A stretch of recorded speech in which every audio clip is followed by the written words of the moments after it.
Esta semana en nuestra lectura del Libro de Mormón veremos cómo los capítulos 16 al 22 de Primer Nefi son aplicables en la actualidad.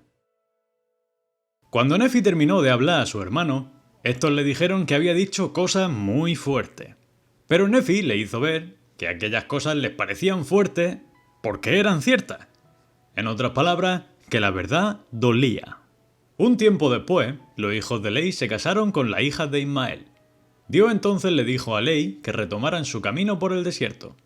Al levantarse por la mañana, Ley vio que en el suelo, a la entrada de su tienda, había una especie de brújula con dos agujas. Una de ellas marcaba el camino que debían seguir. En una de las paradas que hicieron para descansar y buscar comida, Nefi rompió su arco. Sus hermanos se enfadaron con él y volvieron a la tienda sin nada para comer. Todos estaban fatigados y hambrientos, tanto que incluso Ley, el padre de la familia, empezó a quejarse contra Dios.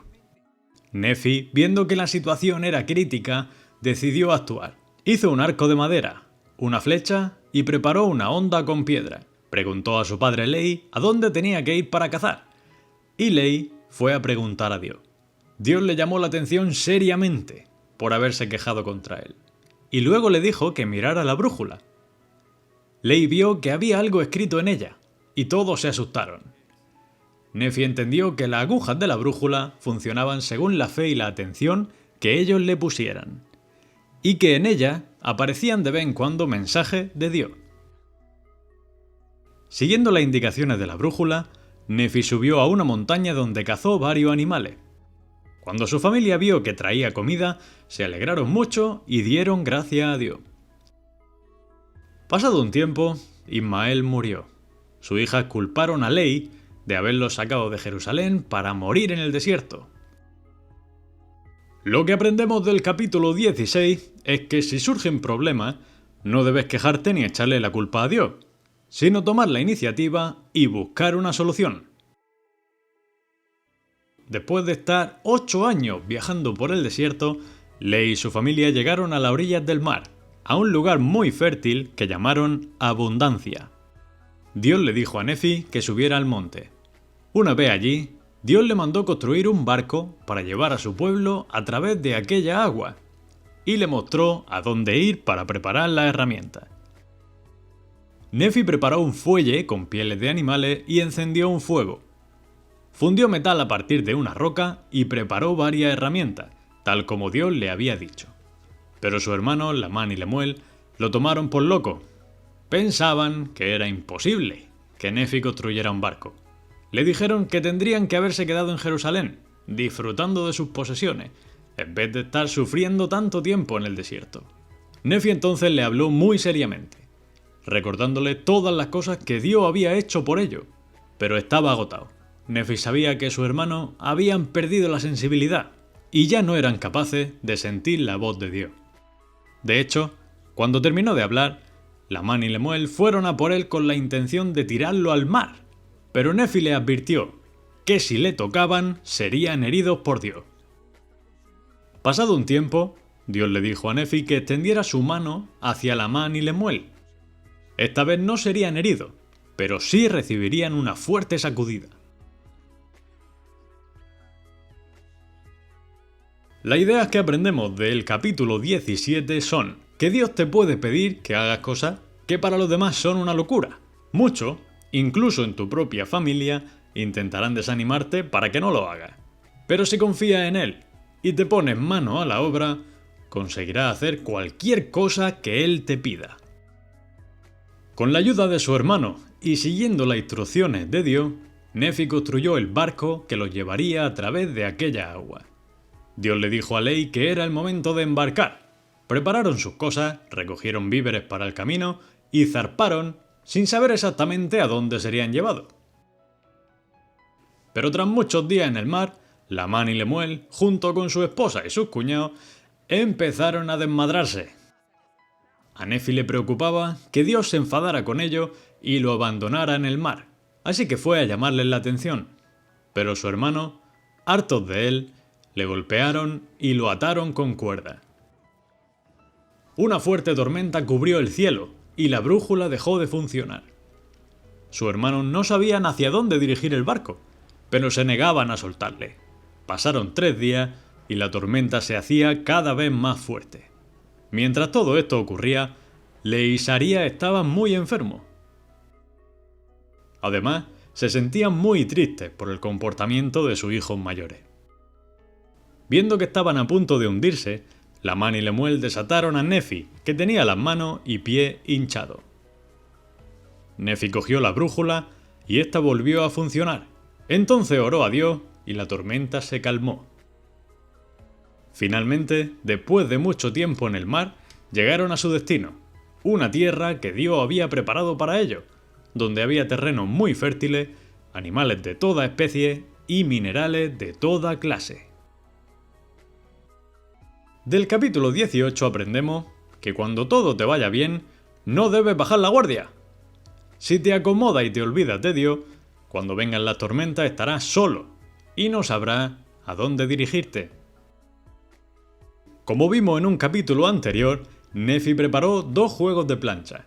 Por un lado, las planchas mayores, que hizo al poco tiempo de llegar a América.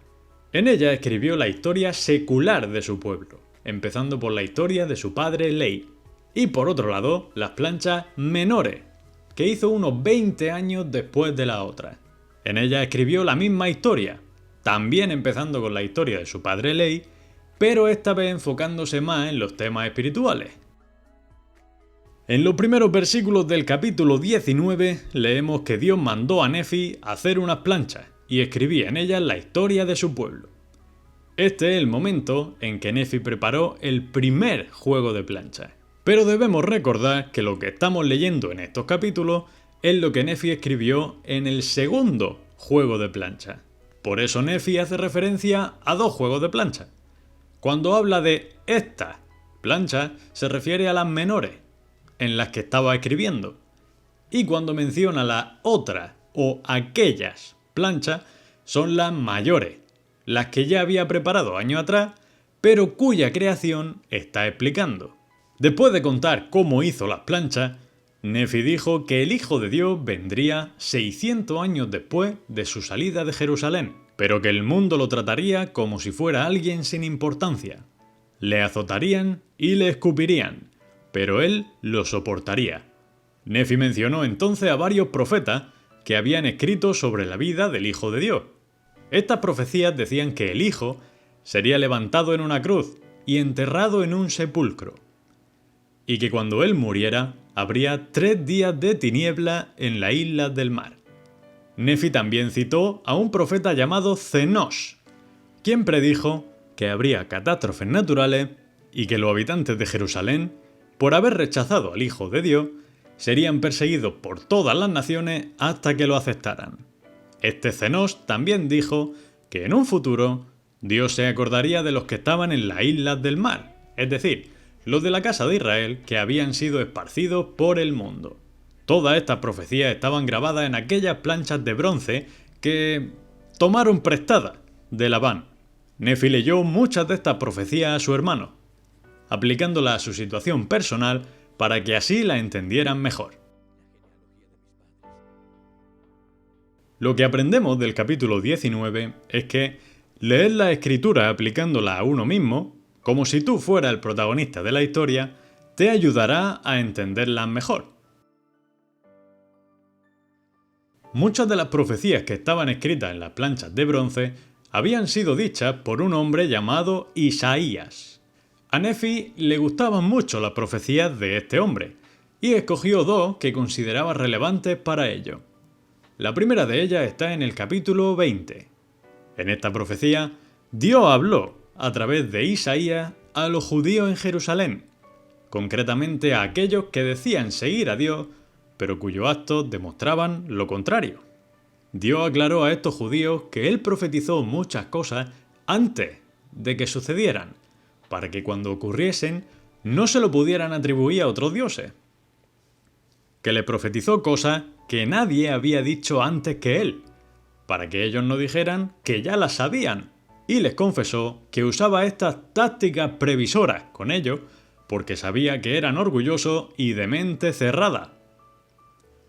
Pero Dios les dijo que no los destruiría completamente porque tenía que cumplir las promesas que le había hecho. Si no cumpliera sus promesas, perdería su reputación. Entonces, Dios les dijo que usaría todas esas dificultades para purificarlos y hacerlos mejores. Dios aseguró a estos judíos que si le hubieran obedecido, habrían tenido paz y un crecimiento enorme. Les suplicó que salieran de Babilonia y les prometió que si lo hacían, Él estaría con ellos, pero que si no lo hacían, no tendrían paz. Del capítulo 20 extraemos dos ideas. La primera, que Dios usará las situaciones difíciles para refinarte y hacer una versión mejor de ti. Y la segunda, que la única forma de tener paz y una vida justa es saliendo de Babilonia, es decir, alejándose del pecado. La segunda profecía de Isaías que Nefi leyó a su hermano está en el capítulo 21. En esta profecía, Isaías habló como si fuera el encargado de recoger a los esparcidos de Israel en los últimos días. Se dirigió a estos esparcidos, los que estaban en las islas del mar, y les dijo que él fue llamado para esa misión desde antes de venir a la tierra, que Dios lo había estado reservando para aquello durante mucho tiempo. Dios llevaría a cabo ese recogimiento para demostrar que no se había olvidado de su pueblo, sino que aún recordaba las promesas que le había hecho. Pero él, este encargado, no solo tendría que recoger a los esparcidos de Israel, sino que también recogería a los gentiles. De hecho, los gentiles serían de gran ayuda para reunir a los esparcidos, y contarían con la ayuda de gobernantes para ello. Los esparcidos vendrían de todas partes y se juntarían para formar Sión. Pero serían tan numerosos que no cabrían en aquella tierra. Finalmente, Dios le aseguró que quienes lucharan contra ellos acabarían matándose entre sí, y que cuando vieran cumplirse estas cosas, todo el mundo sabría que era obra de Dios. El capítulo 21 nos enseña que aunque a veces parezca que Dios se ha olvidado de ti, Él siempre cumple sus promesas en el debido momento. Los hermanos de Nefi no sabían si las profecías de Isaías se referían a cosas físicas o a cosas espirituales. Nefi les dijo que se podían interpretar de ambas formas, y les enseñó que era el Espíritu Santo quien hacía saber aquellas cosas a los profetas. Una vez más, le explicó que la casa de Israel sería esparcida por todo el mundo, que los judíos, después de que rechazaran al Hijo de Dios, serían odiados por todas las naciones, y que entonces Dios usaría a los gentiles para recoger a esos esparcidos. Pero que antes de empezar ese recogimiento, Dios formaría una nación poderosa entre los gentiles, en aquella tierra en la que estaban, y que entonces, cuando esa nación poderosa estuviera formada, Dios haría algo maravilloso entre los gentiles. Algo que permitiría reunir de nuevo a la casa de Israel y cumplir las promesas que Dios le había hecho. Nefi advirtió que las naciones que persiguieran en ese tiempo a la casa de Israel se alzarían unas contra otras y acabarían matándose entre sí. También le profetizó que en un día futuro, la ira de Dios sería derramada sobre la tierra. Los justos serían protegidos, pero los malvados, los que pertenecían a la iglesia del diablo, serían quemados por fuego, como si fueran hierba seca, que cuando todos fueran recogidos, serían cuidados por un solo pastor. El pueblo ya no tendría deseos de hacer lo malo, y eso provocaría que Satanás no tuviera poder sobre ellos, y que así vivirían durante muchos años. Por último, Nefi testificó que las profecías que estaban escritas en las planchas de bronce eran verdaderas y que si eran obedientes a Dios, se salvarían.